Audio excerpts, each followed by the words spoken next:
Well, next tonight, it's said to be worth £249 billion to the UK economy.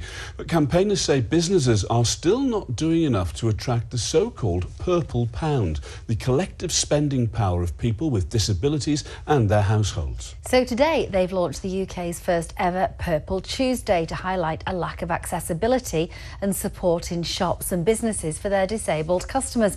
Shopping centres in our region have signed up to the campaign, as Michael Billington reports. People just automatically think that everywhere is accessible when actually it's not. Jem Turner from Leeds says at times a trip to the shops can be a degrading experience. People will say, oh, we'll just pick you up. But for me, that's just not something that I want to do. Because I don't want to be picked up by strangers, and I want to be treated like a 25-year-old woman wants to be treated. She's among the 1 in 5 people in the UK with a disability or impairment. But despite the numbers, not all shops and businesses are set up to welcome disabled customers. A fifth of people asked by the disability charity the Papworth Trust said shopping was the biggest challenge for them. Theatres, cinemas and concerts were also among the most challenging to access, with pubs and restaurants also some of the most difficult places for disabled people to get round. This cafe is one of more than 700 businesses which have signed up to Purple Tuesday, making a commitment to improve accessibility. It's not just people in wheelchairs. Like I say, we did dementia training. We're a safe place for people who maybe have learning difficulties or have dementia, and they can come in here. So it's being aware of all of those things and all of those people that might walk through that door. Now a rallying call to shops and businesses from the man behind today's campaign. Even if you're not today, come and make some commitments, come and do something. Don't wait till next year, but do things now and join this growing army of retailers who see that disabled customers are so important.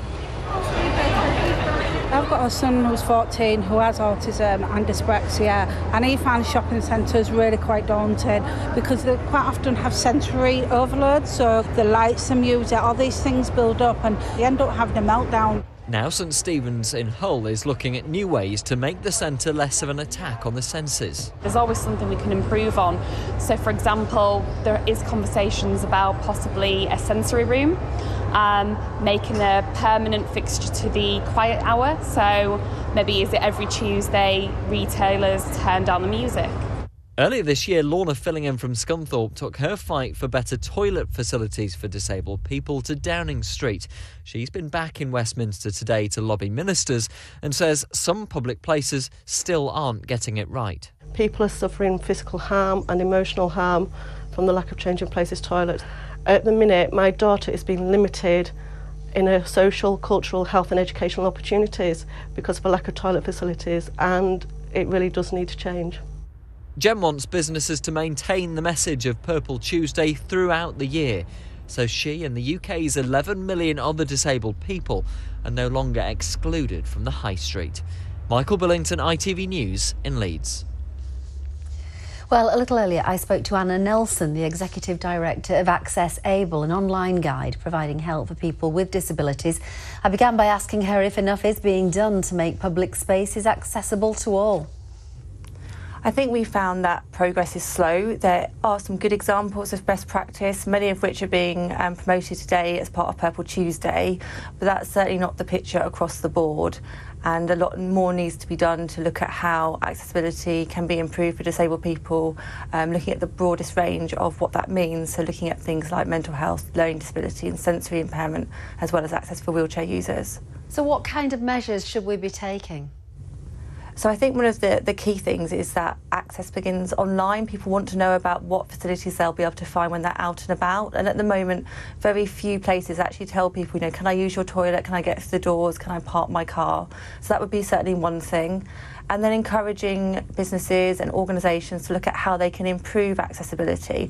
And that doesn't necessarily need to be huge, expensive changes. It can be things that could be incorporated into refurbishment programmes, or simply something like introducing staff training, because obviously attitude is just as important often as the physical barriers a disabled person might face. And as you say, though, it can be costly for, say, a small business to fit particular lifts in or ramps or things that would help people with a disability. But it's not just that, is it? It's things such as having a quiet hour. What does that mean? So a quiet hour is something that we've seen promoted today, and it's around keeping background noise to a minimum, electrical noise to a minimum, so perhaps in a supermarket, making sure there's no beepers going off, tills are put quiet, there's no background music playing, to assist people with a range of different impairments, but particularly autism, who may find that level of noise quite distressing. But there's also things around training, providing water bowls for assistance dogs, looking at whether you can install a hearing loop. So all of these things can be either low cost or no cost. And I think everyone can look at how they're providing services to disabled people and make some changes. OK, Anna Nelson from AccessAble. That's all we've got time for, but thank you.